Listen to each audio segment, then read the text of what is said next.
Olá, olá, querido aluno, querida aluna, você que está se preparando conosco aqui na prova para o concurso de técnicos do INSS, essa é a nossa aula de número 22. Na aula anterior falamos dos dois benefícios com o nome salário, salário família, salário maternidade. Nessa aula falaremos da pensão por morte. Não se esqueça que estamos seguindo a ordem exata dos benefícios lá da Lei 8213. Se você tiver com a Lei 8213 aberta aí no colo, naquela nossa parceria bacana, eu vou falando daqui, você vai lendo daí.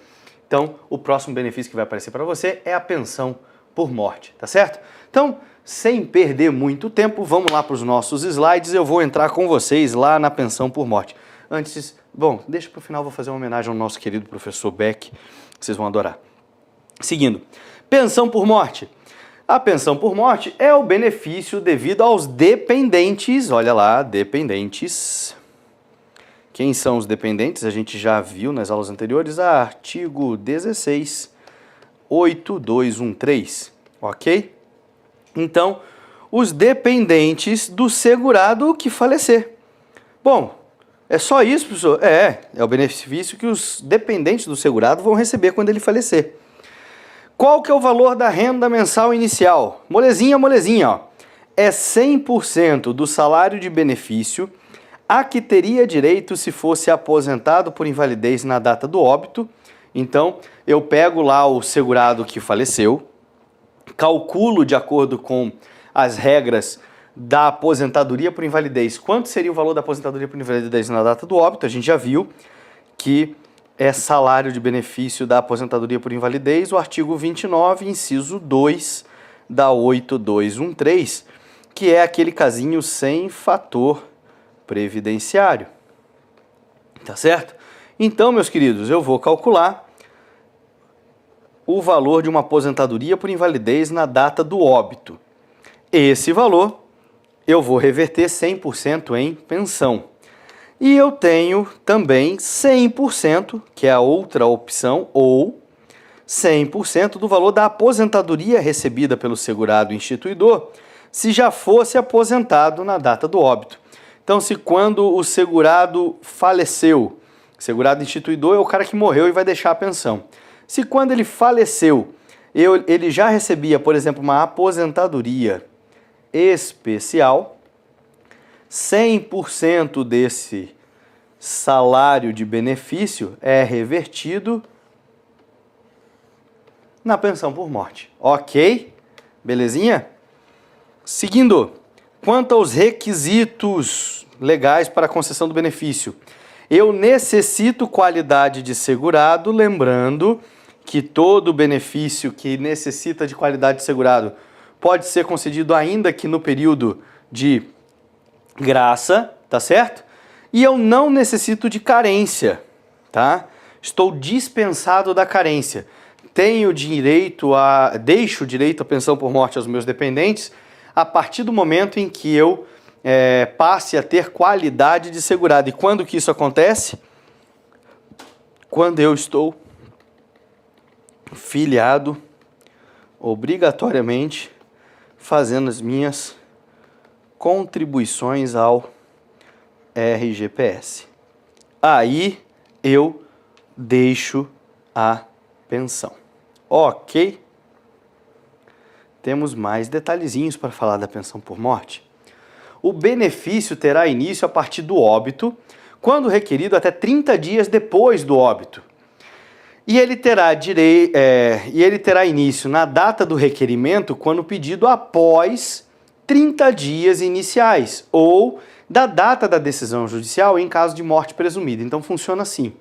Eu tenho que levar em consideração sempre a data do óbito.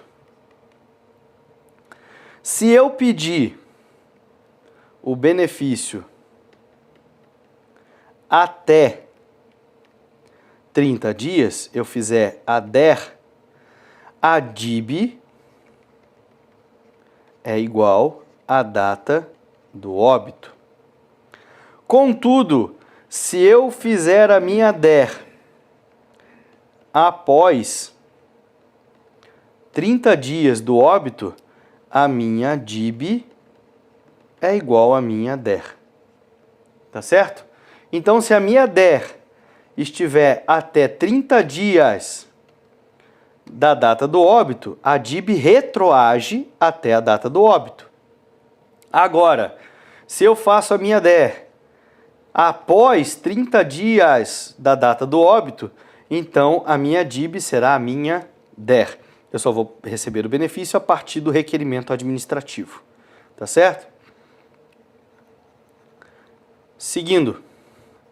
Caso o meu dependente seja menor de 16 anos, portanto, de acordo com a lei civil, absolutamente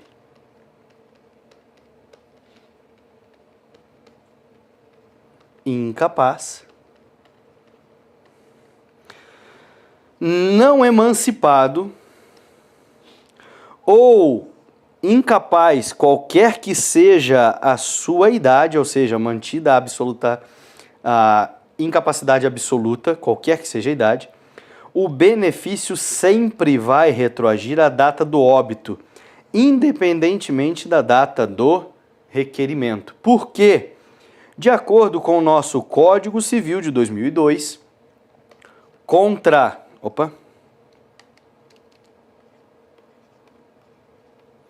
o absolutamente incapaz não corre prescrição. Por quê? Porque ele é absolutamente incapaz, ele não tem capacidade de fazer o pedido em seu nome. Se você tiver uma criança de 5 anos de idade, tá certo? Que perca os pais, fique órfão, e esses pais pudessem deixar a pensão por morte para esse menor, então ele é absolutamente incapaz. Ele não pode ir até o INSS e dizer, eu quero o benefício de pensão por morte. Não tem essa possibilidade, a lei não permite. Por quê? Porque ele é menor de 16, ele é absolutamente incapaz, ele não tem essa liberdade, ele não pode. Então ele tem que depende de alguém que faça por ele. No caso de um órfão, pode ser um tutor, pode ser um adotante, enfim, vai depender de caso a caso. Só que se esse responsável não fizer, ele não pode ser prejudicado. A hora que alguém fizer por ele, ou assim que ele completar a capacidade civil relativa, a partir dos 16 anos de idade, ele pode, por conta própria, ir lá e requerer o benefício. Aí sim, o benefício vai retroagir lá na data do óbito, porque ele não pode ser prejudicado pela inércia dos outros, ou seja, daqueles que ficaram responsáveis por ele, tá bom? Então, para os casos dos absolutamente incapazes, não corre prescrição e o pedido pode ser feito a qualquer momento que a DIB do benefício vai retroagir à data do óbito, ok? A falta de habilitação de outros dependentes não vai prejudicar ou retardar a concessão do benefício àquele que se habilita para tanto. Então funciona assim, pense no benefício como uma pizza. Isso é 100% do benefício. Aí eu fui lá e fiz a minha habilitação como dependente e passei a receber a pensão por morte, tá certo? Como só eu fiz a habilitação, ou seja, uma habilitação, eu recebo 100%. E aí veio uma segunda habilitação de um irmão que eu nem sabia que eu tinha. Ok, temos duas habilitações, eu não vou mais receber 100% do benefício, eu vou receber 50% do benefício para cada um. E assim sucessivamente. Tantas quantas forem as habilitações, você vai dividindo em partes iguais o benefício. Qual que é a sacada dessa regra? Eu ter me habilitado e recebido não vai prejudicar a concessão do outro, não vai prejudicar a minha concessão, nem retardar a minha concessão, porque eu nem sei quantos dependentes existem, nem sou obrigado a saber. Eu tenho que saber que eu sou o dependente, fui lá e fiz o pedido. Quantos outros vão aparecer? Não me interessa, não é problema meu. Então eu não preciso ficar esperando que todos façam pedido, até porque benefício previdenciário tem caráter volitivo, ou seja, o dependente pode até saber que é dependente, pode saber que tem direito ao benefício e pode simplesmente não querer receber o benefício. É um direito da parte. Ele não é obrigado a receber o benefício. Então eu não posso ser prejudicado pela inércia do outro, eu vou receber o meu benefício. E vou receber sozinho tanto tempo quanto foi o passado, até que essa segunda habilitação ocorra. Então tem a primeira habilitação aqui, eu vou ter uma segunda habilitação aqui. Isso, digamos, 6 meses depois. O que vai acontecer é que essa segunda habilitação só vai produzir efeitos daqui para frente. Aí você vai dizer assim, tá, professor, e se essa segunda habilitação foi de um menor, tá certo? Contra o qual não podia correr a prescrição, portanto a data de início do benefício dele retroage até a data do óbito. Perfeito. O que vai acontecer? Eu recebi 100% durante esse período e ele vai ter direito a receber os 50% que era dele desde lá do óbito. Ué, mas durante um período, então, o benefício será pago em 150%? É uma brecha da lei. Não existe nada que regule isso, tá? Porque o menor ele não pode ser prejudicado. Quem recebeu, recebeu de bom grado e a regra da lei diz que a habilitação tardia, posterior, que importe em exclusão ou inclusão de dependentes, só produzirá efeitos a contar da data dessa habilitação.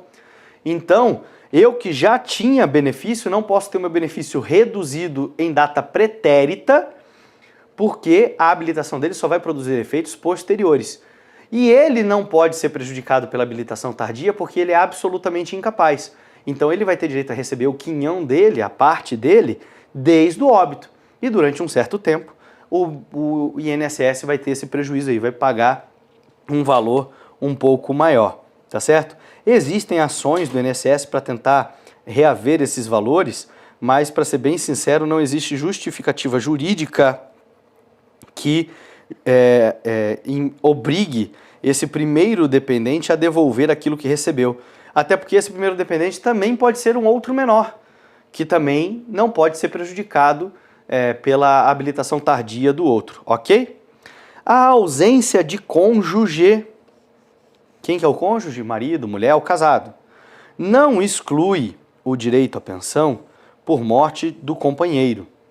Então, ou da companheira. Então, se eu era companheiro ou companheira do segurado falecido, o fato de ser casado ainda na data do óbito e não comigo, eu sou apenas o companheiro, o fato do cônjuge, né, não ter pedido benefício não prejudica a concessão do benefício ao companheiro. Então, eu, companheiro, posso fazer o pedido mesmo que o cônjuge não tenha feito e vou receber o benefício. Contudo, só vou fazer jus a partir da habilitação, ou seja, a partir do momento em que eu pedi o benefício, e mediante comprovação de dependência econômica. Isso aqui está no decreto, queridos, e é um tema, digamos assim, discutível, porque lá no parágrafo 4º do artigo 16 da 8213, a gente tem uma definição dizendo que a galera da primeira classe tem presunção de dependência econômica, ou seja, todos aqueles que se encontram na primeira classe não precisam comprovar a dependência econômica com relação ao segurado instituidor, apenas o enteado e o menor tutelado, que são equiparados a filho e tem essa obrigação de comprovar a dependência econômica descrita lá também nos parágrafos do artigo 16, ok? Mas a galera que está lá na primeira classe, quem são? Cônjuge, companheiro ou companheira e filho. Eles têm presunção de dependência econômica, eles não precisam comprovar a dependência econômica. Se eles não precisam comprovar a dependência econômica, significa que este artigo do decreto que determina a comprovação de dependência econômica por parte do companheiro vai contra a regra da lei. Entenderam? A gente tem uma norma conflitante. Esse artigo do decreto ele é conflitante lá com o parágrafo 4º do artigo 16. Tá certo? Então, o que eu posso dizer para vocês? Judicialmente, você pode contestar que esse artigo do decreto, ele é ilegal. Ele vai contra a lei, tá certo? Porque a lei presume como dependente econômico a companheira, tá bom? Mesmo que exista o cônjuge. Ou seja, estamos falando de um caso de matriz e filial. O cara tinha a mulher, o cara tinha ou a mulher tinha o marido, né? Tinha o cônjuge e ainda tinha mais um companheiro ou uma companheira. Nesses casos, o decreto exige essa comprovação da dependência econômica, mesmo contrária à lei. Porque o INSS, o agente administrativo, é obrigado a seguir a legislação. Ele não pode agir se não estiver determinado na lei. Então, como lá no decreto determina isso, o agente do INSS vai exigir a comprovação de dependência econômica por parte da companheira. Já na justiça, você pode questionar a legalidade deste artigo do decreto. Aí você vai me perguntar, tá, professor, você falou tudo isso, entendi qual que é a confusão. Eu quero saber o seguinte, como é que eu ponho na minha prova lá? Simples. Se a questão fala do texto da lei, então você tem que fazer aquilo que está escrito na lei. Se na lei diz que a galera da primeira classe não tem dependência econômica, não tem que comprovar a dependência econômica, porque existe a presunção da existência da dependência econômica, ela é presumida, então o companheiro não tem que comprovar a dependência econômica coisíssima nenhuma. O artigo da lei, esse artigo do decreto seria ilegal. Agora, se na tua questão disser conforme o decreto 3048, aí você vai ter que dizer que o companheiro necessita comprovar a dependência econômica no momento da sua habilitação. Porque daí o que a banca examinadora está querendo saber é exatamente o artigo do decreto. Ele não está pedindo o parágrafo 4º do artigo 16, ele está pedindo lá o decreto 3048, tá bom?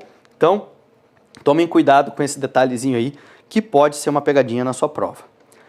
Seguindo, o cônjuge separado judicialmente ou divorciado que receba pensão alimentícia, então vindo lá da desconstituição da unidade familiar, lá do direito civil, se o cônjuge que está separado judicialmente ou divorciado recebe pensão alimentícia, então ele concorre em igualdade com os demais dependentes da primeira classe.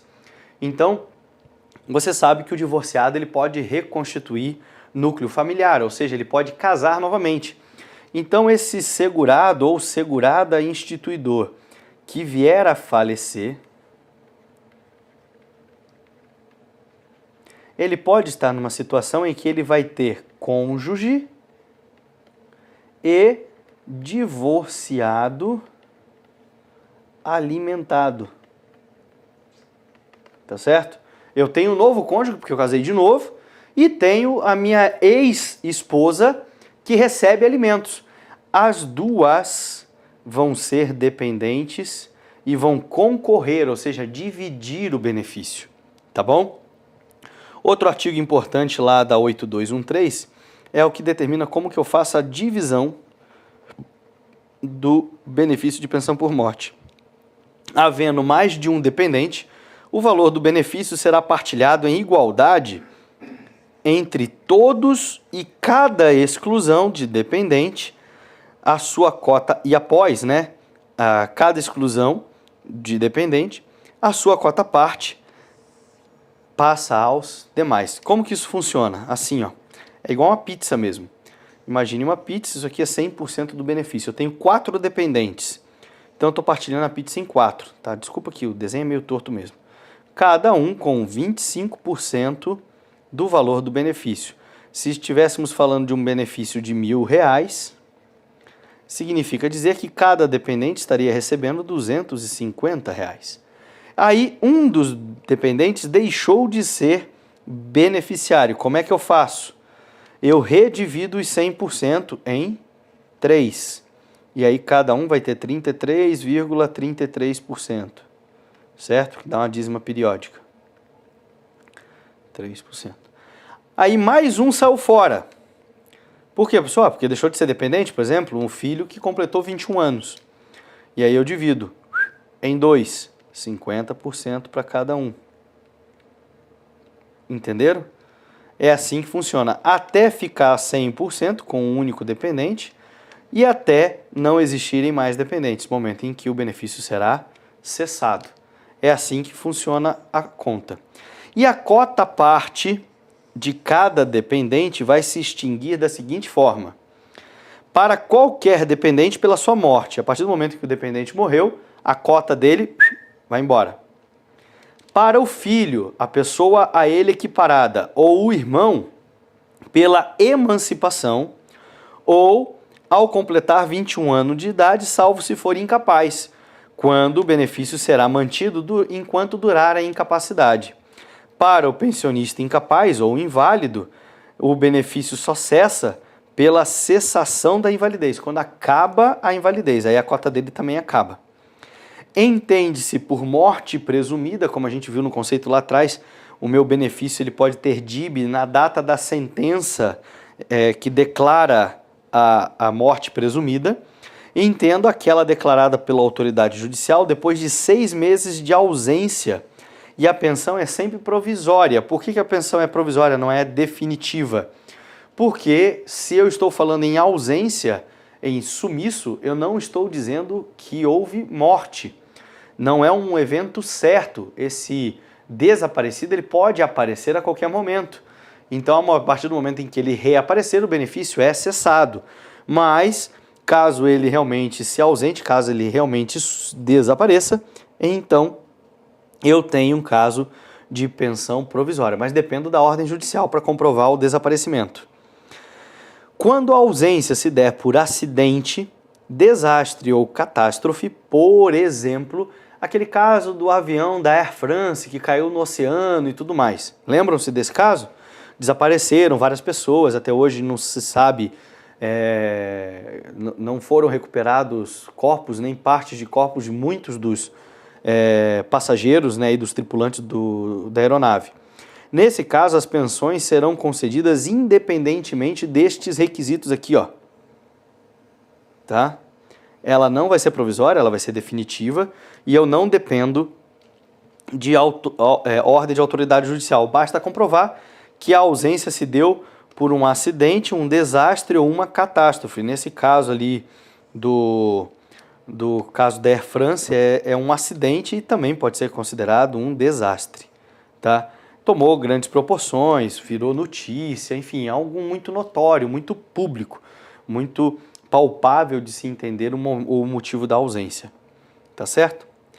O próximo benefício que aparece para a gente é o auxílio reclusão. E como vocês podem perceber, os dois benefícios que aparecem na sequência, pensão por morte e auxílio reclusão, eles são exatamente os dois benefícios que são destinados aos dependentes, tá certo? São os benefícios dos dependentes, são esses benefícios que os dependentes têm direito a receber. Então, o auxílio reclusão, ele é o benefício devido ao dependente do segurado, qualquer que seja a categoria do segurado, que seja considerado de baixa renda. O que é segurado de baixa renda? Lembram-se lá? Receita bruta no valor máximo de R$ 1.025,81 para o ano de 2014. O mesmo conceito que a gente viu lá no salário família, tá? É o mesmo limite. Então, é apenas para o segurado de baixa renda, diferente do salário família, que é devido apenas para o trabalhador avulso e para o segurado empregado, aqui é para qualquer dependente de segurado. É para o dependente de qualquer segurado, tá? Que for recolhido à prisão, então ele tem que ser recolhido à prisão, que não tenha remuneração e que não estiver em gozo de auxílio-doença, aposentadoria, qualquer categoria, ou um antigo benefício que não existe mais, chamado abono de permanência em serviço. Abono de permanência em serviço, tá? É um benefício que não existe mais, mas como ele está lá no texto dos direitos ao auxílio reclusão e o direito previdenciário resguarda o direito adquirido a benefícios concedidos. Então, por exemplo, eu posso ter ainda hoje uma pessoa que recebe abono de permanência em serviço? Posso, porque o abono de permanência em serviço foi cessado em 95, a gente está quase 20 anos depois, mas o cara pode ter direito a receber e continuou trabalhando. E até hoje não se aposentou definitivamente. Ele está lá recebendo abono de permanência. Então a gente tem que saber, tá? Então eu tenho que preencher esses requisitos aqui, ó. Não posso ser eu não posso ser qualquer segurado, eu tenho que ser um segurado de baixa renda. Vou ser recolhido à prisão. Não tenho remuneração e não estou em gozo nem de auxílio-doença, nem de nenhuma categoria de aposentadoria e não estou recebendo um abono de permanência em serviço, tá? A renda mensal inicial é um mito. Um monte de gente confunde. O cálculo é muito parecido com o da pensão por morte. Ele é feito assim, ó. É 100% do salário de benefício a que teria direito o segurado preso, recolhido à prisão, se fosse aposentado por invalidez na data da prisão. Então, como que eu faço o cálculo? Assim, ó. Eu vou lá no artigo 29, inciso 2, sem fator previdenciário, vejo qual é a regra para concessão de uma aposentadoria por invalidez. A aposentadoria por invalidez é aquele esquema lá, é 100% do salário de benefício, o salário de benefício é igual a 80% da somatória, né, das 80% maiores dos 80% maiores salários de contribuição do período básico de cálculo, ou do período contributivo, de julho de 94 até um mês antes a data do requerimento do benefício. Nesse caso, até um mês antes da data da prisão. Fiz o cálculo, seria a concessão de uma aposentadoria por invalidez, eu converto em auxílio reclusão, 100% do valor. Tá certo? É assim que eu faço, bem parecido com a regra lá da pensão quando o segurado, o instituidor, não era aposentado, tá? Aí é que vem um mito, que eu falei que tem um mito aqui em volta da RMI, da auxílio reclusão. Sabe qual que é? Se eu sou segurado de baixa renda, segurado de baixa renda é quem tem receita bruta até R$ 1.025,81 para o ano de 2014, certo? A pergunta que não quer calar: a renda mensal inicial do meu auxílio reclusão pode ser superior aos R$ 1.025,81? Resposta: sim. A resposta é sim. Eu posso ter RMI superior ao limite do segurado de baixa renda. Porque o que me interessa é a minha condição na data da prisão. Olha aqui, sempre o que vai interessar é a minha condição na data da prisão. Então, se na data da prisão eu era considerado um segurado de baixa renda, então se eu tinha renda inferior aos R$ 1.025,81, significa que eu era segurado de baixa renda. E os meus dependentes vão ter direito a receber auxílio reclusão em caso de prisão, quando eu for recolhido à prisão. Tá certo? Tá, professor. Então, como o cálculo é feito com base na aposentadoria por invalidez, eu vou pegar lá todas as contribuições, todas as 80% maiores contribuições desde julho de 94 até a data da prisão, eu posso ter contribuições aqui que gerem uma média aritmética simples superior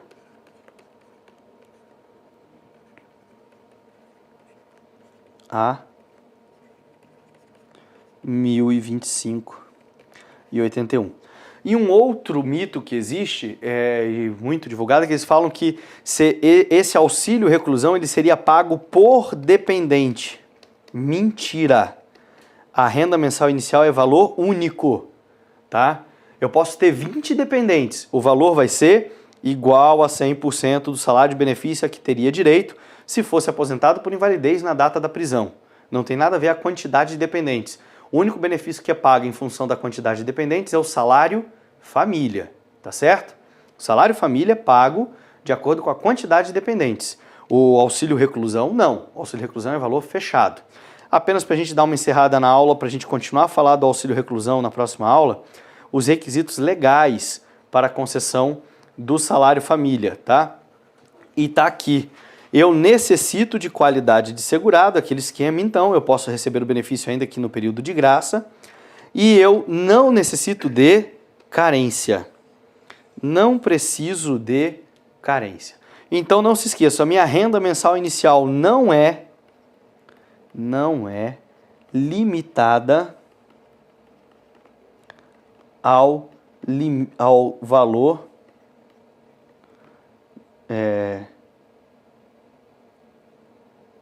de caracterização